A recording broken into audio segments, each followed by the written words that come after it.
You can access the entire episode now on our website, forbiddenknowledge.news, Rokfin, Rumble, and all podcast platforms.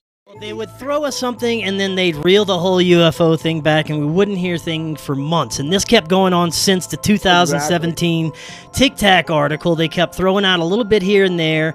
The Pentagon department's looking into this. We'd have a sighting here and then the balloons would come. But this seems to be 10 steps further than anything I was really expecting when they had this congressional hearing, especially when you have someone admitting crash retrievals and being in possession of non-human biologics. What is this?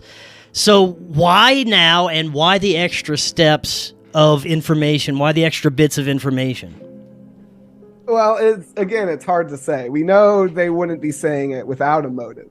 But unless we're necessarily in those back rooms where we're having these discussions, I don't know we can say 100%. But I'm certainly leaning towards the idea that it's the same playbook. It's the same gorilla masks in the fighter jets. This time it's little gray masks, gray alien masks, and whatever this kind of technology is.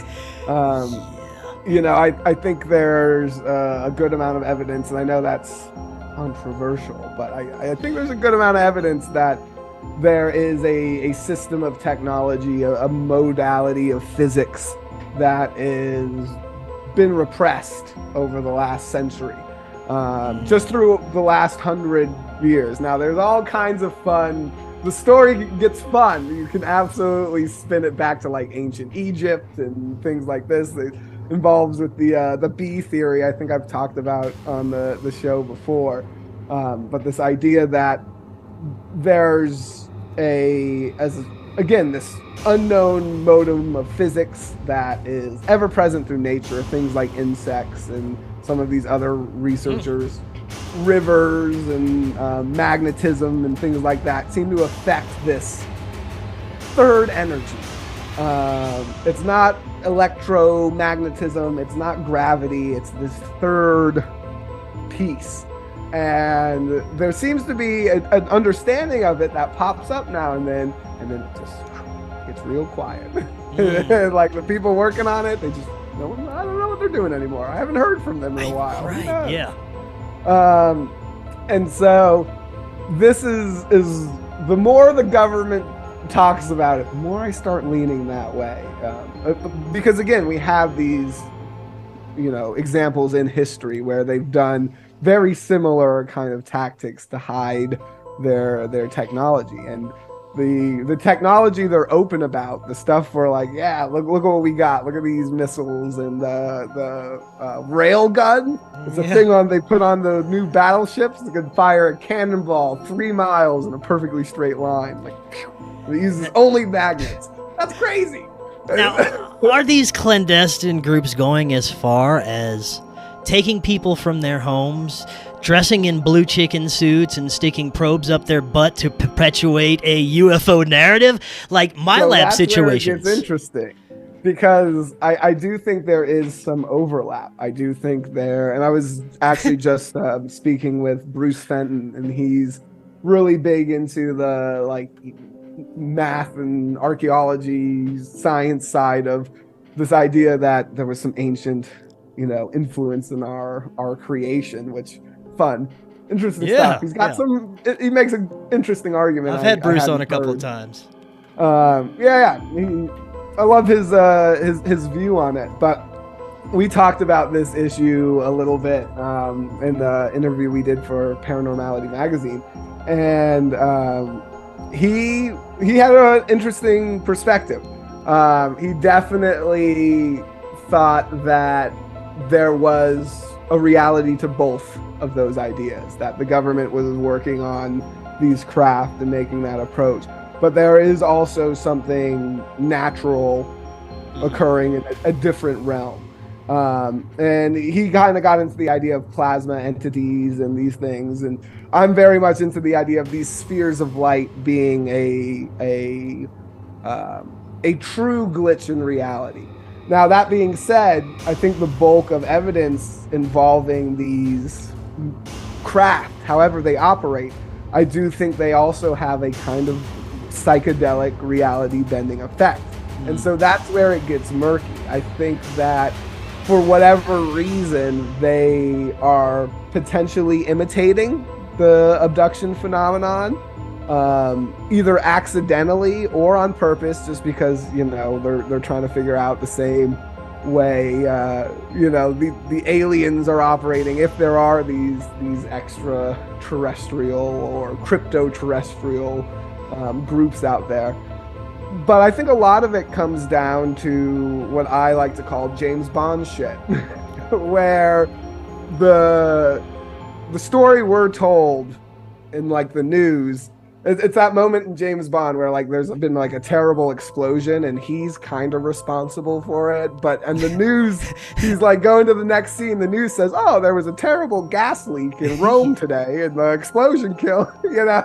It's something like that where there's a deeper narrative, a deeper motive to going on. And that's true with any crime. And if you look at these abductions, they're crimes, they're abductions, you know, they fit. If we could capture one of these aliens, they'd probably have to stand trial for probing those butts. I would want them to. They better have a good reason if they're aliens. The motive does seem, you know, human in certain aspects when you consider those kind of modalities and those behaviors. And the fact that it's occurring all over the globe, and especially around military bases, it suggests another kind of Cold War nature to it. It's always been proposed that, oh, the aliens are coming here and like as a show of force, they fly over the military bases. And that might be true. I suppose that could be true. But what better show of force than, you know, blowing up the White House or landing on the lawn and saying, you know, it doesn't quite pan out. It kind of makes sense that this is a lot of Cold War jockeying. And if the technology is as my research suggests, then yeah, China could have discovered it. The Germans probably discovered it, is what the story is. Yeah. And potentially civilizations have been discovering and losing and rediscovering this type of technology since the dawn of man. When we're talking about how they discover it, this gets into another interesting aspect. You just mentioned the Germans.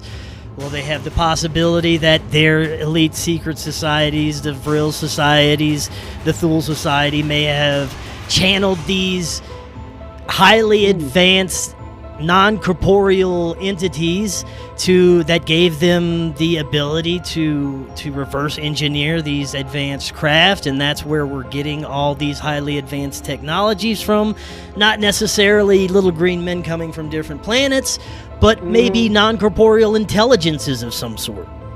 There is a potential there, as you know. That's more of my realm of actual research, because I like to go to, you know, these weird places and do psychedelics, and it's not like I'm talking to ghosts like those Conjuring movies, but there's a series of synchronicities that have occurred over time that have convinced me in the reality of non-physical, you know, entities. There's something else out there capable of communication.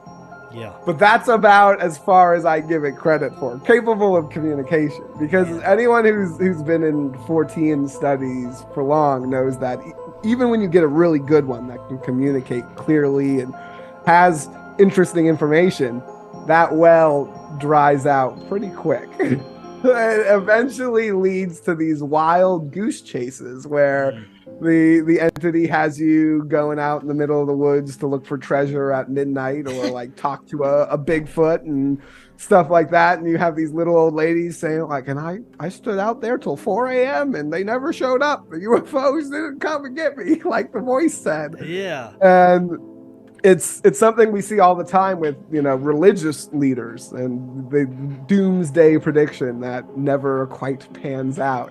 It happens every couple of years. I'm sure we're in for another one pretty soon.